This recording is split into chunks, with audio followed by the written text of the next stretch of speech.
अब देखिए क्वेश्चन देखिए कि नीचे दी गई, इस पर कुछ प्रश्न देख लीजिए। नीचे दी गई प्रत्येक संख्या का आधार एवं घात लिखे। तो देखिए यहाँ 8 का पावर 4 है, तो 8 के पावर 4 में आधार क्या होगा?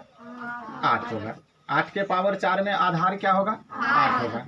और घात क्या होगा? 4 होगा। यानी कि 8 है, आधार होगा और घात क्या होगा? 4 होगा। आपको बताया है कि कोई आदमी अगर चश्मा लगाए हुआ है तो उसका चेहरा होगा आधार और उसका चश्मा क्या होगा? घात होगा। तो अब आप यहाँ पर देखिए -8 के पावर 3 का आधार, तो इसका आधार क्या होगा? -8 और इसका घात क्या होगा? 3। क्लियर है? अब आप देखिए 2/3 के पावर 5 का आधार, तो 2/3 के पावर 5 का आधार क्या होगा? 2/3 और घात क्या होगा? 5 होगा। घात क्या होगा? 5 होगा। अब आप देखिए अगला प्रश्न है -5/4। क्या है? -5/4 का पावर 11 है, तो इसका क्या होगा? का आधार, तो इसका आधार क्या हो जाएगा? -5/4। इसका आधार क्या हो जाएगा? और इसका घात क्या होगा? 11। अब देखिए अगला क्वेश्चन कि निम्नलिखित को घातांकीय रूप में व्यक्त कीजिए। तो देखिए यहाँ पर क्या है? 7 × 7, क्या गो 7 है? 4 गो 7 है। तो जितना सबसे पहले आधार लिखोगे, गन लो, गिनो कि कितना 7 है। तो 1 2 3 4, तो इसका क्या हो जाएगा? 7 का पावर 4 हो जाएगा। अब यहाँ देखिए क्वेश्चन है कि -2 गुने -2 और गुने -2, तो पहले आधार लिखोगे तो -2। अब क्या गो यहाँ पर -2 है? 1 2 3, तो इसका घात क्या हो जाएगा? 3 हो जाएगा। इसका घात क्या हो जाएगा? 3 हो जाएगा। दिक्कत है किसी को? अब आप देखिए यहाँ पर 3/4 और 3/4 और गुने 3/4 है, तो कै गो 3/4 है? 3 गो। तो 3/4 कै गो है? 3 गो। तो आधार 3/4 और इसका घात क्या होगा? 3 होगा। क्लियर है? दिक्कत है किसी को?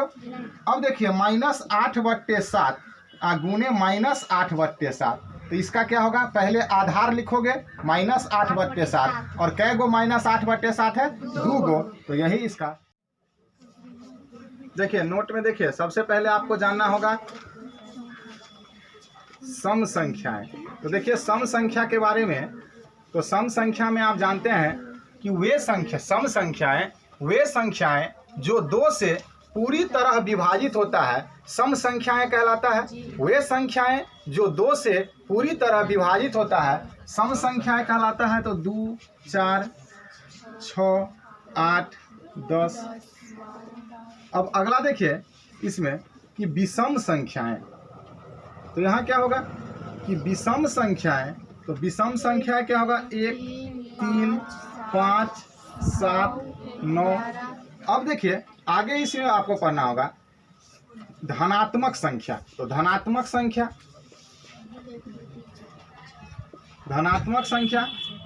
2 3 5/3 7/3 8/9। अब आप कहिए कि पूर्णांक, तो ये पूर्णांक नहीं, हम संख्या ना बता रहे हैं रे। तो धनात्मक संख्या के अंतर्गत कुछ भी आ सकता है, पर में अपर में कोई भी आ सकता है। एक नहीं हो सकता है धनात्मक संख्या? काहे नहीं होगा? तो धनात्मक संख्या देखिए, धनात्मक संख्या में लिखिए धनात्मक संख्या यानी कि जिसके पीछे प्लस होगा धनात्मक संख्या होगा। यहाँ पर हम धनात्मक पूर्णांक नहीं, धनात्मक संख्या बता रहे हैं। अब देखिए ऋणात्मक संख्या, तो ऋणात्मक संख्या क्या होगा कि किसी भी संख्या के पीछे, चाहे वह पर में हो या अपर में या जो भी संख्या हो, अगर उसके पीछे माइनस का चिन्ह लगा दिया जाएगा तो वह ऋणात्मक हो जाएगा। तो -2 -3 -5/3 7/3 -8/9। अभी भी बता रहे हैं कि यहाँ धनात्मक पूर्णांक नहीं और धनात्मक ऋणात्मक पूर्णांक नहीं। आपको बता रहे हैं धनात्मक संख्या और ऋणात्मक संख्या, यानी किसी भी संख्या, कोई भी परमे और अपरमे संख्याओं के पीछे अगर माइनस का चिन्ह लगा दोगे तो वह ऋणात्मक रहेगा, अगर प्लस का चिन्ह लगाओगे तो वह धनात्मक होगा। तो अब आप देखिए इसका जिस टॉपिक पर हमको बात करना है उस पर आइए। इसका 5वां पॉइंट देखिए कि यदि धनात्मक संख्या का घात एक सम संख्या रहे तो उसका परिणाम धनात्मक संख्या ही प्राप्त होता है। जैसे देख लीजिए अगर 2 है, 2 का पावर 4 है, तो 2 का पावर तो 2 है और 2 धनात्मक संख्या और 4 क्या है? सम संख्या।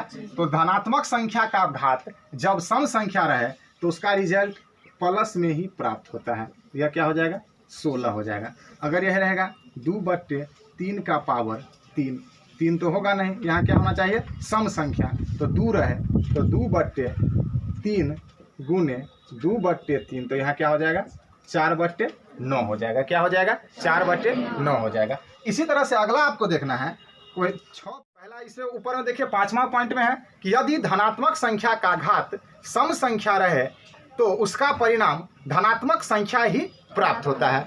और अगला पॉइंट में है कि यदि धनात्मक संख्या का घात एक विषम संख्या रहे फिर भी उसका परिणाम धनात्मक संख्या ही प्राप्त होता है। तो देखिए एग्जाम्पल इस पर कि अगर रहे यहाँ कि 5 का पावर 3, तो 5 गुने 5 गुने 5 क्या हो जाएगा 125 हो जाएगा, होगा कि नहीं। अरे 5 आधार है और इसका घात 3 है, घात 3 है यानी यहाँ पर घात क्या है विषम संख्या है। अब आप देखिए अगर रहे 4/3 का पावर 5, तो 4/3 का पावर 4/3, 5 बार इसको लिखोगे कि नहीं, तो 5 बार लिखो। अब 5 बार जब इसको लिख लिए तो गुना करो, तो 4 चौका 16, 16 चौका 64, 64 चौका 256 और 256 चौका 1024, क्या हो जाएगा 1024। 3 तिया 9, 9 तिया 27, 27 तिया 81, 81 तिया 243। क्लियर है। -2 के पावर 4, तो कै बार गुना करोगे -2 गुने -2 गुने -2 गुने -2, तो 2 दूनी 4 दूनी 8 दूनी 16। और आपको बताएं कि ऋणात्मक संख्या का घात सम संख्या रहे तो उसका परिणाम धनात्मक प्राप्त होता है। अगला इसी में देखिए -4/5 पावर 2 है, तो -4/5 गुने -4/5, चिन्ह से नहीं डरिएगा, गुना करो। 4 चौका 16 5 25। देखिए -4/5 का पावर 2 है इसका पावर 2 है, जब पावर 2 है यानी कि सम संख्या है, जब पावर 2 सम संख्या है तो इसका रिजल्ट प्लस में होगा। अब आप यहाँ देखिए इसमें जैसे में देखिए कि -2 का पावर 3, तो -2 गुने -2 गुने -2, 2 दूनी 4 दूनी 8। और आपको बताया है कि जब ऋणात्मक संख्या रहे और उसका घात विषम संख्या रहे तो रिजल्ट माइनस में होता है, होगा कि नहीं। इसी तरह से अगला देखिए 4/3 के पावर 3, तो 4/3 के पावर तो -4/3 गुने -4/3 गुने -4/3, तो माइनस देख करके अब डरिएगा नहीं ना, तो क्या होगा 4 चौका 16, 16 चौका 64 और 3 तिया 9 तिया 27। अब देखिए क्या होगा, क्या गो है 1 2 3 यानी कि घात इसका 3 है, तो इसका रिजल्ट किस में होगा माइनस में। तो इसका सीधा यही अर्थ समझिए कि जब धनात्मक संख्या का घात सम संख्या रहे तो उसका परिणाम धनात्मक प्राप्त होता है, और जब धनात्मक संख्या का घात विषम संख्या रहे उस स्थिति में भी उसका परिणाम धनात्मक ही प्राप्त होता है। और यदि ऋणात्मक संख्या का घात एक सम संख्या रहे तो उस स्थिति में भी उसका परिणाम धनात्मक ही प्राप्त होता है। जबकि जब ऋणात्मक संख्या का घात एक विषम संख्या रहे तो उस स्थिति में उसका रिजल्ट क्या होगा ऋणात्मक होता है। यानी कि जब इस तरह का पावर के रूप में हो तो क्या होगा सभी जगह धनात्मक प्राप्त होगा, जबकि जब ऋणात्मक संख्या का घात एक विषम संख्या रहे उस स्थिति में उसका परिणाम क्या होगा ऋणात्मक प्राप्त होगा। दिक्कत है किसी को। पूर्णांकों के गुणनफल में आपको बताया है कि जब दिए गए गुणनफल में माइनस की संख्या विषम हो तो रिजल्ट उसका क्या होता है माइनस में ही प्राप्त होता है, अर्थात ऋणात्मक ही प्राप्त होता है। लिखो।